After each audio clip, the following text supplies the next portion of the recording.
bwana. Nyumba yetu hii hapa. Kwa hiyo yeye ndo anajifanya mwanamke kweli. Anatembea na mwanaume wake hata ananisikia yeye. Kwa sababu yake kinyumba. Wewe mwanaume toka na hisi unalijua balaa yangu nikilianzisha hapa kulizuia.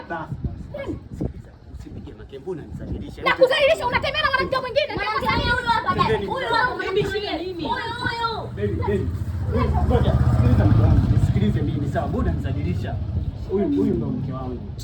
Unaelewa, huyu ndo mke wangu. Unaelewa? Basi sawa kama mke wangu.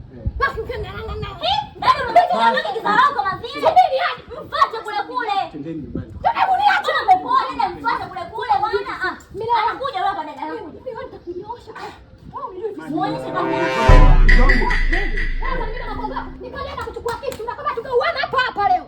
Mume wa mtu mtamu lakini sio wangu. Hivi, David. Naam. Huyu ndio mwanamke alisema ana changamoto. Huyu ndo mke wangu alikuwa na shida na 100,000. Sasa ni hapa sijui nimpe yeye. Nipe tu.